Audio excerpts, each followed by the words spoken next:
بسم اللہ الرحمن الرحیم۔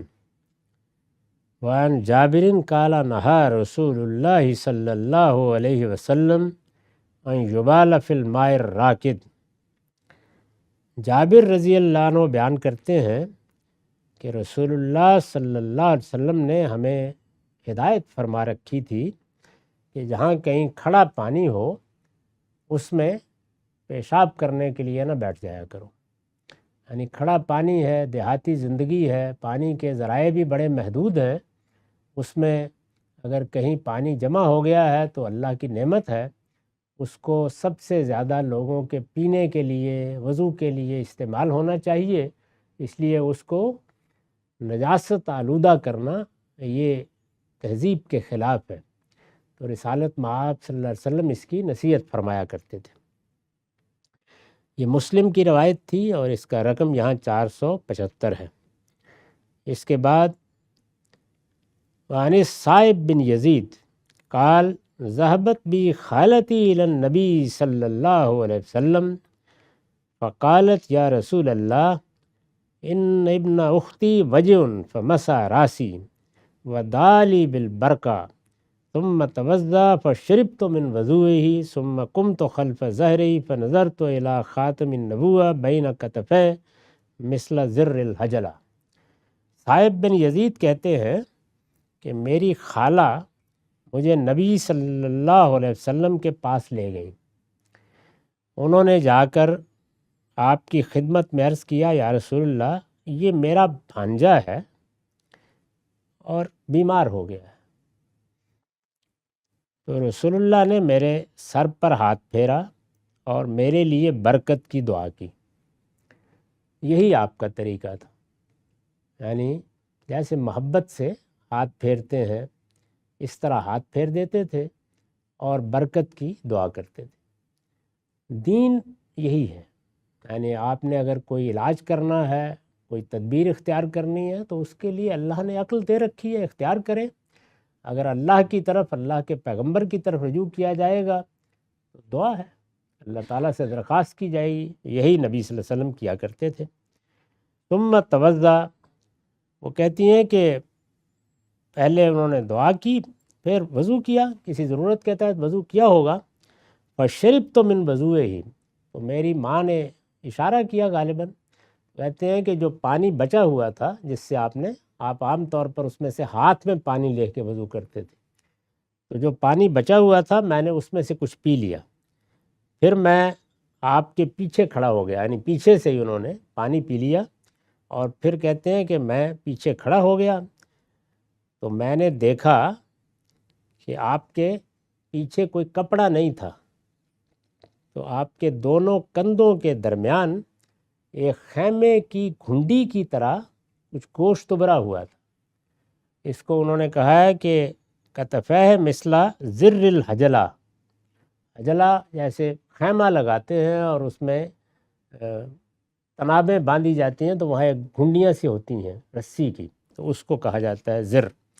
تو وہ کہتے ہیں کہ بس اتنا، یعنی چھوٹی سی ایک میں نے ابھری ہوئی جگہ دیکھی۔ عام طور پر اس کو صحابہ نے اس طرح تعبیر کیا ہے کہ یہ غالباً نبوت کی کوئی مہر تھی، یعنی یہ کوئی خاص علامت تھی، ایسے ہی وہ بیان کرتے ہیں۔ مختلف جگہوں پر آیا ہے تو انہوں نے بھی اسی طریقے سے بیان کیا ہے۔ اس کی اصل حقیقت کیا ہے کیا نہیں وہ ہمارا پروردگار ہی جانتا ہے، لیکن ان لوگوں نے ایسے ہی اس کو محسوس کیا اور اسی طرح اسے بیان کیا ہے۔ وعن ابن عمر قال سئل رسول اللہ صلی اللہ علیہ وسلم عن الماء یکون فی الفلاۃ من الارض وما ینوبہ من الدواب والسباع۔ ابن عمر کہتے ہیں کہ رسول اللہ صلی اللہ علیہ وسلم سے پوچھا گیا کہ ہم جب سفر میں ہوتے ہیں تو جنگلوں میں، راستوں میں کنویں آ جاتے ہیں، جیسے کہ ہم نے سورہ یوسف میں دیکھا کہ راستے میں ایک کنواں تھا جس میں انہیں ڈال دیا گیا۔ یہ کنویں یا چھوٹے چھوٹے جوہڑ یا پانی کی جگہیں اسی لیے بنائی جاتی تھیں کہ بارش کا پانی جمع رہے اور مسافروں کے لیے پانی لینے میں آسانی ہو۔ تو یہ کہتے ہیں کہ اس طرح کے بعض آ جاتے ہیں اور اسی پانی سے آ کر جنگل میں پھرنے والے درندے، چرندے، جانور سب پانی پی رہے ہوتے ہیں۔ اس کے بارے میں اب کیا حکم ہے؟ یعنی کیا وہ پانی نجس ہو جاتا ہے، پلید ہو جاتا ہے، کیونکہ اس میں درندوں نے پانی پیا ہے، جانوروں نے پانی پیا ہے؟ آپ نے فرمایا اذا کان الماء قلتین لم یحمل الخبث، جب پانی دو کلے ہو، یعنی بڑا سا، ایسے ہاتھ کر کے آپ نے کہا بڑے مٹکے کو کہتے ہیں، تو گویا یہ بتانا پیش نظر تھا کہ جب پانی کافی مقدار میں ہو تو پھر کوئی حرج نہیں ہے، عام طور پر اس میں کوئی اگر غلط چیز ہے بھی تو اس طرح ٹھہرتی نہیں ہے۔ یہ عمومی تجربہ ہے، دیہات میں ہم لوگ بھی اس تجربے سے گزرے ہیں، یعنی یہاں کوئی نبوت کا مسئلہ زیر بحث نہیں ہے، ایک عام تجربے میں جس طریقے سے انسان فیصلے کرتے ہیں ایسے ہی آپ نے بتایا کہ اگر پانی کی مقدار زیادہ ہے، چھوٹا سا کوئی گڑھا ہے یا اس طرح کا ہے، تو اس میں تو غلاظت یا گندگی کھڑی رہے گی، ورنہ عام طور پر وہ دھل جاتی ہے، نکل جاتی ہے، تحلیل ہو جاتی ہے، پانی ٹھیک ہی ہوتا ہے۔ اللہ تعالیٰ نیچے بیٹھ گئی، یہ صاف ہو گیا۔ آپ نے ظاہر ہے کہ دیہاتوں میں سفر کرنے والے لوگ، صحراؤں میں، وہی پانی ان کو نتھار کر پینا ہوتا ہے، اسی سے ان کو وضو کرنا ہوتا ہے، یہی سب معاملات ہو رہے ہوتے ہیں۔ تو اس میں مذہبی لحاظ سے کیا کوئی خرابی ہے؟ آپ نے فرمایا کوئی خرابی نہیں، کیونکہ عام طریقہ یہی ہے، اس لیے بالکل درست ہے، اس سے کوئی فرق نہیں پڑتا۔ تو یہ یہاں پر 477 ہے، اور اس روایت کو احمد نے، ابو داؤد نے، ترمذی میں، نسائی میں، دارمی میں، ابن ماجہ میں روایت کیا گیا ہے۔ یہ چونکہ جو باب ہے اس میں یہ سمجھ لینا چاہیے کہ پانی چاہیے نا، پانی سے وضو کرنا ہے، پانی سے غسل کرنا ہے، تو ایک چیز تو یہ ہے کہ ہمارے اندر جو اللہ تعالیٰ نے کسی چیز کی صفائی کا احساس رکھا ہے، اس کے لحاظ سے ہم فیصلہ کر لیتے ہیں۔ کراہت محسوس ہو رہی ہے، آپ محسوس کرتے ہیں کہ یہ تو ٹھیک پانی نہیں ہے، اور یہ کراہت کے بارے میں آپ سے عرض کروں کہ یہ علف و عادت کی وجہ سے تبدیل ہو جاتی ہے۔